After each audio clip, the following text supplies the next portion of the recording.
హరి ఓం ప్రియపుత్రి పుత్రులారా, చెప్పాను కదండి, మెదళ్లే ఆయుధాలుగా యుద్ధం కొంత నెమ్మదిగా ఉన్నది, తీవ్ర వేగంతో అయితే లేదు. అంచేత ఆ సమయాన్ని నేను మీతో ఇతర విషయాల్ని పంచుకునేందుకు ఉపయోగిస్తున్నానని. మరో తత్వం, ఇది కూడా బ్రహ్మలీన్లు పుడిచెర్ల గ్రామ వాస్తవ్యులు అయినటువంటి గోరెంట్లయ్య తాతవారు అనుగ్రహించినటువంటి తత్వాన్ని నేను మీతో పంచుకుంటానండి. చెప్పనలవిగానిది అది తెలియ చిత్రంబైనది, చూడశక్యముగానిది చూపులో నెలకొన్నది.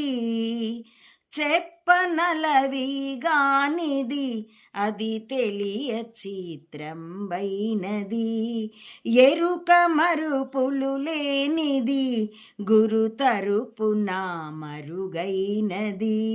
శరణు వేడిన వారికెల్లను శారదాంబై ఉన్నది, చెప్పనలవిగానిది అది తెలియ చిత్రంబైనది.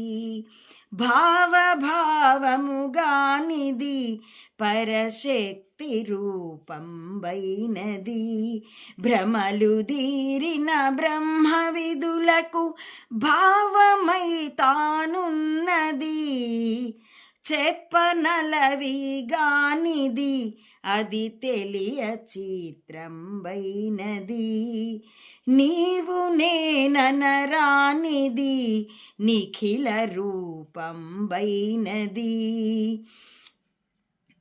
నేను మేనను దురభిమానులు కానలేరనుచున్నది, చెప్పనలవిగానిది అది తెలియ చిత్రంబైనది.